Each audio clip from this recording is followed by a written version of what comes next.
Tempo comum, 24ª semana, terça-feira. Tema: 5. O retorno à vida. Pontos a meditar. 1. Recorrer ao coração misericordioso de Jesus em todas as necessidades da alma e do corpo. 2. A misericórdia da Igreja. 3. A misericórdia divina no sacramento do perdão. Condições de uma boa confissão. Pelo sinal da Santa Cruz, livrai-nos Deus, nosso Senhor, dos nossos inimigos. Em nome do Pai, do Filho e do Espírito Santo. Amém. Meu Senhor e meu Deus, creio firmemente que estás aqui, que me vês, que me ouves. Adoro-te com profunda reverência. Peço-te perdão dos meus pecados e graça para fazer com fruto este tempo de oração. Minha Mãe Imaculada, São José, meu Pai e Senhor, meu anjo da guarda, intercedei por mim.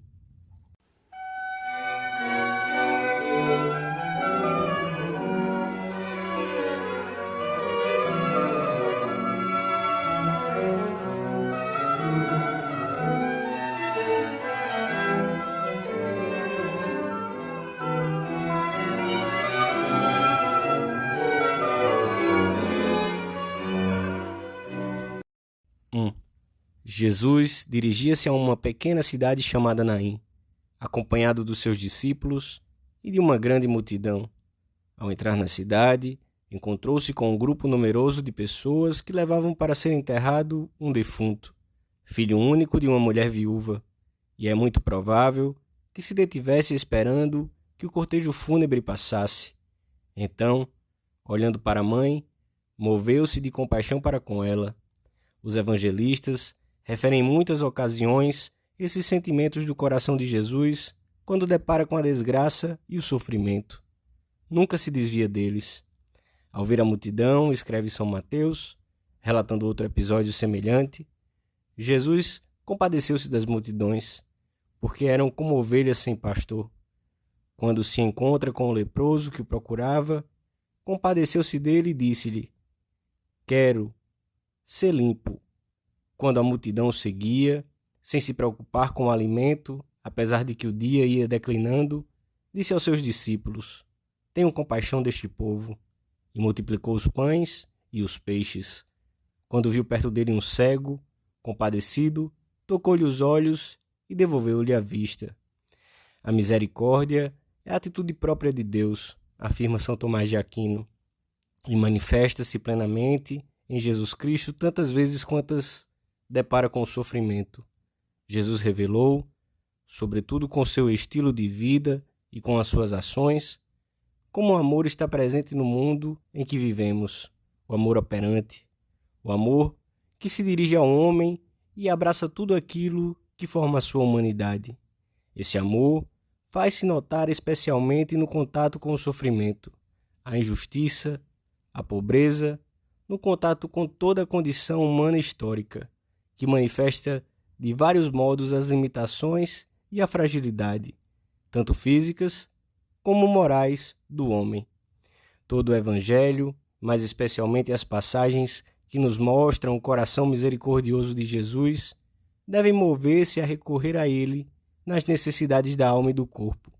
Ele continua no meio dos homens e somente espera que nos deixemos ajudar. Senhor, ouve a minha oração e chegue a Ti o meu clamor. Não me escondas o Teu rosto no dia da minha angústia. Inclina para mim o Teu ouvido. Quando eu Te invocar, ouve-me prontamente.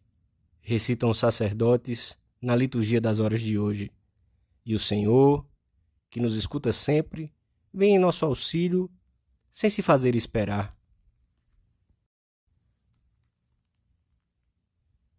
Dois. Jesus, ao ver a mulher, movido de compaixão para com ela, disse-lhe: "Não chores." E aproximou-se e tocou no esquife. E os que o levavam pararam. Então disse ele: "Jovem, eu te digo, levanta-te." E sentou-se o que tinha estado morto e começou a falar. E Jesus entregou-o à sua mãe. Muitos padres viram nesta mãe que recupera o filho morto uma imagem da Igreja, que também recebe os seus filhos mortos pelo pecado, prolongando assim a ação misericordiosa de Cristo. A Igreja, que é mãe, com a sua dor, intercede por cada um dos seus filhos, como fez a mãe viúva pelo seu filho único. Ela alegra-se diariamente, comenta Santo Agostinho, com os homens que ressuscitam nas suas almas, aquele morto corporalmente, estes espiritualmente. Se o Senhor se compadece de uma multidão faminta, como não há de compadecer-se de quem sofre uma doença da alma ou já traz em si a morte para a vida eterna? A Igreja é misericordiosa quando aproxima os homens das fontes da misericórdia do Salvador, das quais é depositária e dispensadora, especialmente da Eucaristia e do sacramento da penitência ou reconciliação. A Eucaristia aproxima-nos sempre daquele amor que é mais forte do que a morte, diz João Paulo II. E o sacramento da penitência, continua o Papa, aplana o caminho a cada homem, mesmo quando está sobrecarregado com graves culpas. Neste sacramento, todos os homens podem experimentar de modo singular a misericórdia, isto é, aquele amor que é mais forte do que o pecado. É Jesus que passa novamente pelas nossas ruas e cidades e se apieda dos males de que padece esta humanidade enferma, que se apieda, sobretudo, dos homens vergados sob o peso do único mal absoluto que existe, o pecado. A Sagrada Eucaristia é a fonte de fortaleza, como é o alimento em relação ao corpo.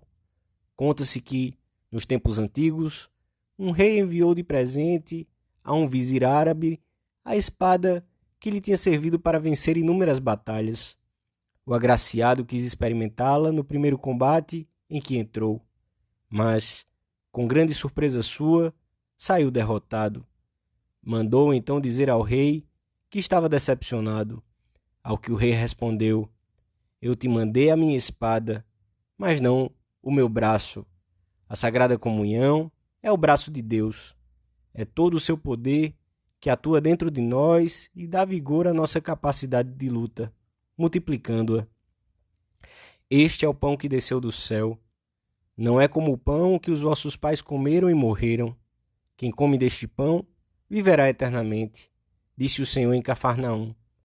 A Eucaristia, quando a recebemos nas devidas disposições de alma e corpo, reforça em nós os mecanismos de defesa, ajudando-nos a resistir às tentações e preservando-nos, sobretudo, de cair num estado anêmico de tibieza, que é fonte de mediocridade espiritual, e mais cedo ou mais tarde, de quedas que podem ser sérias.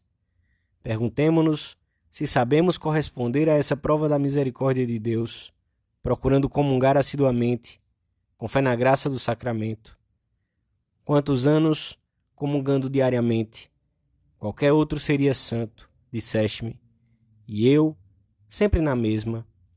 Meu filho, te respondi, continua com a comunhão diária e pensa, que seria de mim se não tivesse comungado?